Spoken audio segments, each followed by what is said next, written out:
नमस्कार, मैं शुभम सिंह। आज की वीडियो में जानेंगे कि मकर संक्रांति क्यों मनाया जाता है। इसके पीछे 6 कहानी है, जो कि है भगवान विष्णु की, शनिदेव की, माँ गंगा की और राशि के बारे में भी जानेंगे। उत्तरायण में भी हम लोग जानेंगे और भीष्म पितामह की कहानी भी जानेंगे। साथ में हम लोग इसमें पतंग क्यों उड़ाया जाता है इस दिन, ये भी जानेंगे। और आखिरी में हम लोग ये भी जानेंगे कि मकर संक्रांति के अन्य नाम और कौन कौन से।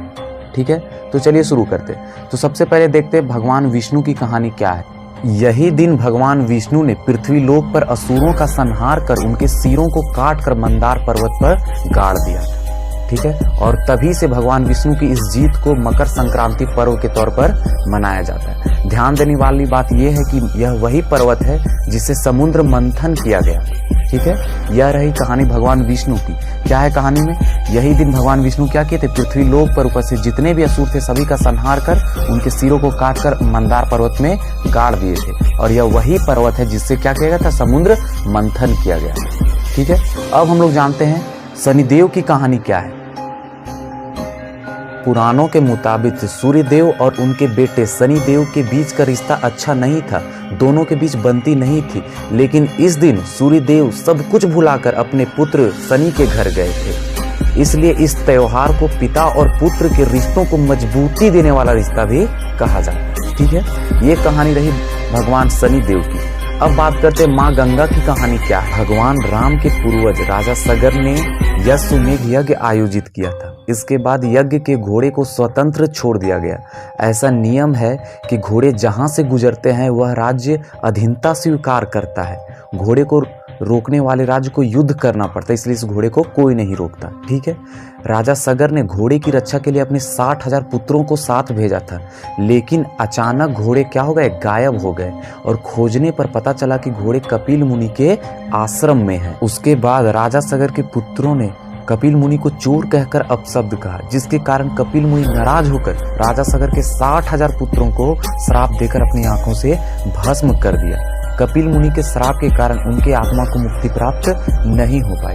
फिर काफी वर्षों के बाद राजा सगर के पौत्र राजा भागीरथ कपिल मुनि से माफी मांगने पहुंचे। कपिल मुनि राजा भागीरथ के व्यवहार से बहुत ही प्रसन्न हुए और उन्होंने कहा कि गंगा जल से ही 60,000 पुत्रों को मोक्ष की प्राप्ति हो सकती है। इसलिए राजा भागीरथ ने अपने यथक प्रयास और तपस्या से माँ गंगा को इसी दिन धरती पर लाए थे, जिससे 60,000 पुत्रों की आत्मा को मुक्ति प्राप्त हुई। और यही स्थान गंगा सागर कहलाया। यहाँ गंगा का सागर से मिलन होता है, इसलिए इसे गंगा सागर कहते हैं। और इसे मोक्ष धाम भी कहा जाता है, क्योंकि लाखों लोग यहाँ मोक्ष की प्राप्ति के लिए आते हैं। अब हम जानेंगे कि राशि का क्या योगदान है। यदि आप ज्योतिष को मानते हो तो ज्योतिष शास्त्र के मुताबिक जब सूर्य धनु राशि से मकर राशि में प्रवेश करते हैं तब मकर संक्रांति मनाई जाती है। मतलब मकर संक्रांति उसी दिन मनाई जाती है जब सूर्य धनु राशि से मकर राशि में प्रवेश करती है। अब बात करते हैं उत्तरायण की। आपको एक बात बता दूं, जिस तरह महीने को 2 भागों में बांट के रखा गया है, कृष्ण पक्ष और शुक्ल पक्ष, वैसे ही साल को 2 भागों में बांट के रखा गया है, उत्तरायण और दक्षिणायन। जब सूर्य उत्तर दिशा की ओर आना प्रारंभ कर देता है तो उसे उत्तरायण बोलेंगे, और जब सूर्य दक्षिण दिशा की ओर जाना प्रारंभ कर देता है तो उसे दक्षिणायन बोलेंगे। मतलब यहाँ सूरज आता जाता नहीं है। पृथ्वी का उत्तरी भाग सूरज की ओर झुकता है तो उसे उत्तरायण बोलेंगे, और पृथ्वी का दक्षिणी भाग सूरज की ओर झुकेगा तो उसे दक्षिणायन बोलेंगे। और भारत स्थित है उत्तरी गोलार्ध में।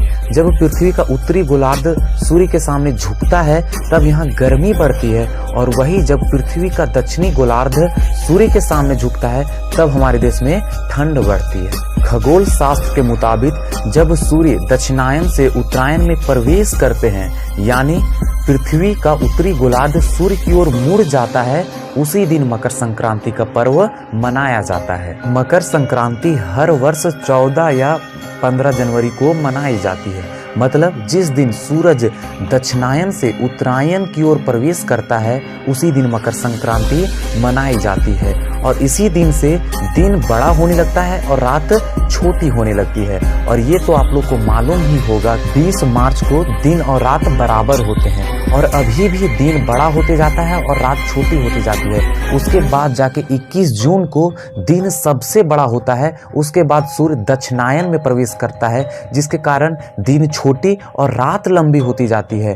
और 22 सितंबर को क्या होता है, फिर से दिन और रात बराबर होते हैं। और 22 सितंबर के बाद भी क्या होता है, रात बड़ी होते जाती है और दिन छोटे होते जाती है। उसके बाद 21 दिसंबर को क्या होता है, दिन सबसे छोटा होता है और रात सबसे बड़ी होती है। उसके बाद सूर्य फिर से उत्तरायण में प्रवेश करता है। मतलब जब सूर्य उत्तरायण में प्रवेश करता है तो दिन लंबी होती जाती है और जब सूर्य दक्षिणायन में प्रवेश करता है तो रात लंबी होती जाती है। ठीक है, आया बात समझ में। अब हम पढ़ेंगे भीष्म पितामह की कहानी। आप लोगों को तो मालूम ही होगा कि महाभारत का युद्ध 18 दिन तक चला था और भीष्म पितामह कौरव के साइड से थे और इन्होंने 10 दिनों तक युद्ध किया था।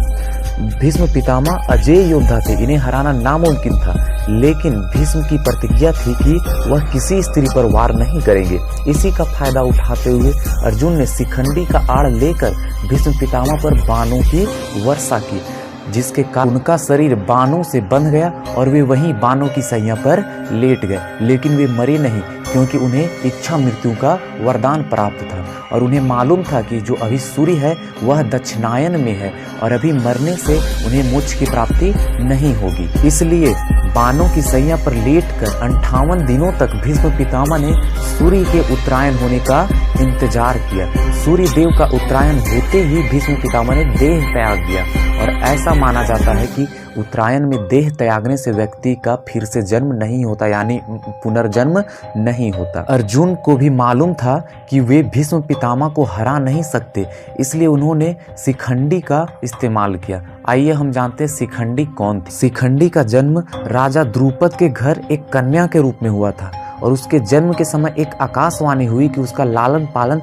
एक पुत्र के रूप में किया जाए। इसलिए शिखंडी का लालन पालन पुरुष के समान किया गया और उसे युद्ध कला का प्रशिक्षण भी दिया गया और इसी के आड़ में अर्जुन ने भीष्म पितामह को पराजित किया। अब हम जानेंगे कि इस दिन पतंग क्यों उड़ाया जाता है। पतंग उड़ाते समय लोगों का शरीर सूर्य की किरणों के संपर्क में आता है, जिसके कारण सर्दी के मौसम से जुड़ी बीमारियों से छुटकारा पाने में मदद मिलती है और ऐसा माना जाता है कि पतंग उड़ाना भगवान को धन्यवाद देने का एक तरीका है।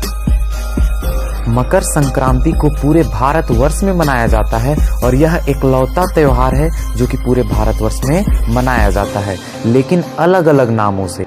तो चलिए अब जानेंगे कि मकर संक्रांति को कौन से राज्य में कौन से नाम से जाना जाता है। तमिलनाडु में इसे पोंगल कहा जाता है और वहीं गुजरात और उत्तराखंड में इसे उत्तरायण कहा जाता है। जम्मू की बात करें तो वहाँ माघी और लोहड़ी कहा जाता है और वहीं कश्मीर की घाटी में इसे सिंसूर संक्रांत कहा जाता है। हरियाणा, हिमाचल प्रदेश और पंजाब में माघी कहा जाता है और वहीं असम में भोगाली बिहू।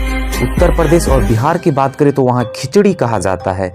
पश्चिम बंगाल में इसे पौष संक्रांति कहा जाता है और कर्नाटक में मकर संक्रमण कहा जाता है और बाकी अन्य जगहों पर इसे मकर संक्रांति के ही नाम से जाना जाता है। यह पर्व केवल भारत में ही नहीं विश्व में भी मनाया जाता है। बांग्लादेश में इसे संक्रांति और पौष संक्रांति कहा जाता है और वहीं नेपाल में माघी संक्रांति और खिचड़ी संक्रांति कहा जाता है। थाईलैंड में इसे सोंगकरन, लाओस में पीमा लोवा और म्यांमार में थियांग कहा जाता है। कंबोडिया में इसे मोहा संक्रांत कहा जाता है और वहीं श्रीलंका की बात करें तो इसे वहां पोंगल कहा जाता है और पाकिस्तान में इसे तिरमुरी कहा जाता है। आया बात समझ में कि मकर संक्रांति क्यों मनाया जाता है और इसके पीछे पतंग उड़ाने का क्या कारण है। अभी के लिए इतना ही, अब मिलेंगे कोई और वीडियो में।